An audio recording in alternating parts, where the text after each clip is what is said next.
प्यारे बच्चों, आशा करता हूँ कि आप लोग सभी ठीक होंगे।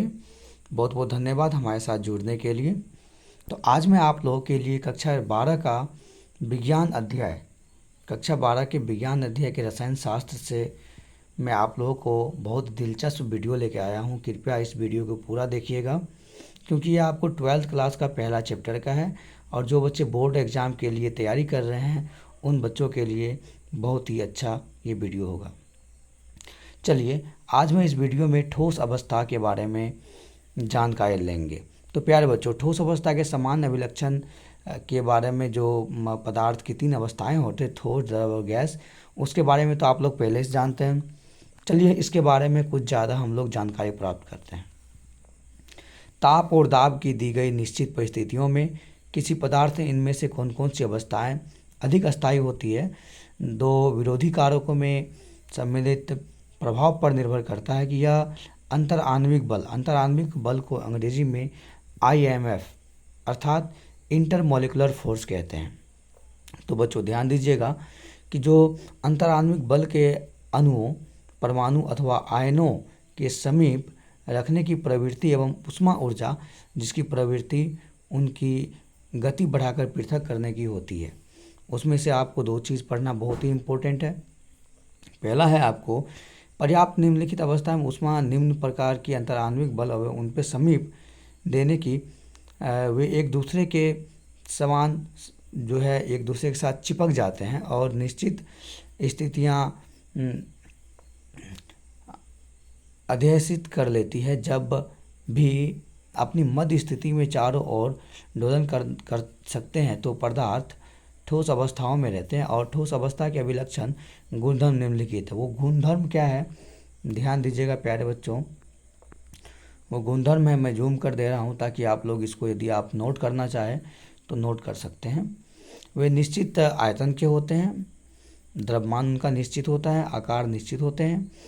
अंतराण्विक बल की जो दूरियां होती है लघु होती है और अंतराण्विक बल प्रबल होते हैं। अंतराण्विक बल प्रबल क्यों होते हैं, इनके बारे में आप लोग यदि पहले ही जानते होंगे तो अच्छी बात है। क्योंकि अंतराण्विक बल प्रबल इसलिए होते हैं बच्चों, क्योंकि अंतराण्विक बल के कारण ही जो ठोस के जो मॉलिक्यूल्स होते हैं वो एक दूसरे से चिपके हुए होते हैं और इसमें अणुओं की, परमाणु अणुओं की, आयनों की जो स्थितियां होती है निश्चित होती है। यह केवल कण अपने मध्य स्थितियों के चारों ओर दोलन करते हैं और वे संपीडीय और कठोर भी होते हैं। चलिए आगे चलते हैं।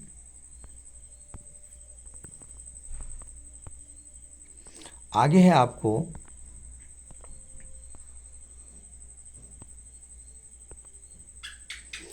अक्रिस्टलीय एवं क्रिस्टलीय ठोस।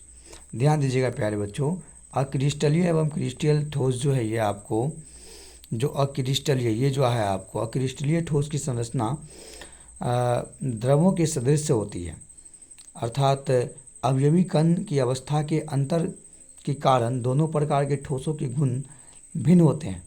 और क्वार्टज कांच की जो आपको द्विविमीय संरचना है वो आपको मैं इसी वीडियो में बताऊंगा।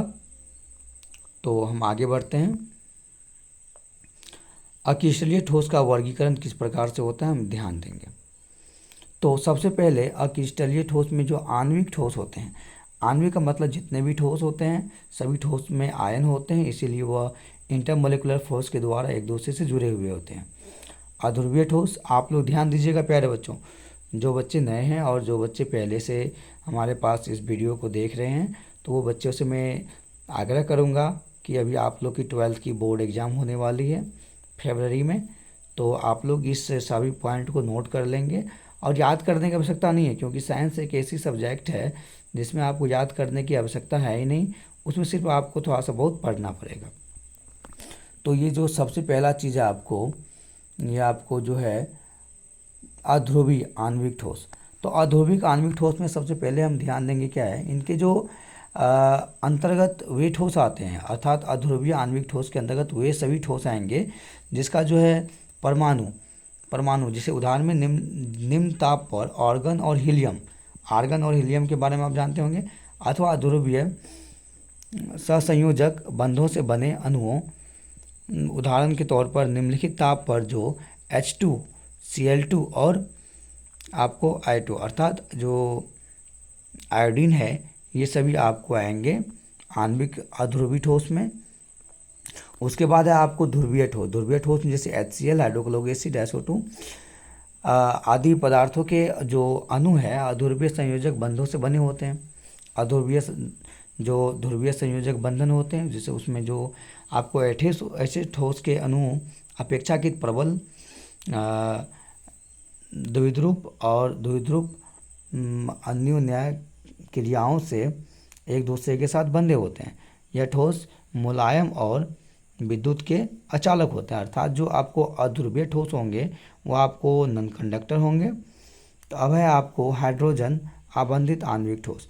क्यों, देखिए ध्यान दीजिएगा, आणविक ठोस में आपको हाइड्रोजन आबंधित आणविक ठोस भी आएगा, अर्थात जो जितने भी ठोस हाइड्रोजन बंधन से बंधे हुए होते हैं। जैसे मैं आपको ऐसे ठोस जिसके अणुओं में हाइड्रोजन F अर्थात फेरम, O ऑक्सीजन, नाइट्रोजन परमाणु के मध्य में अध्रुवीय संयोजक बंधन होते हैं और प्रबल हाइड्रोजन जो होता है उसका जो आबंधन होता है ऐसे ठोस के अणु जैसे H2O बर्फ हो गया कुछ संबंधित है। इससे आपको जो बर्फ में जो है हाइड्रोजन और ऑक्सीजन के बॉन्ड एक दूसरे से मिले हुए होते हैं इंटरमोलिकुलर फोर्स के द्वारा। सामान्यतः ये कमरे के दाब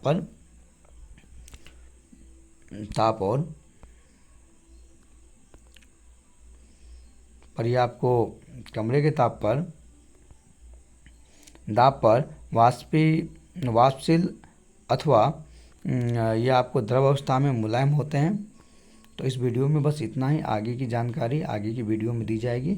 आप लोग हमारे इस चैनल से जुड़े रहें और किसी प्रकार की परेशानी हो तो कमेंट बॉक्स में ज़रूर हमें बताएं ताकि हम उस परेशानी को आप लोगों के सामने सॉल्व कर सकें। धन्यवाद प्यारे बच्चों।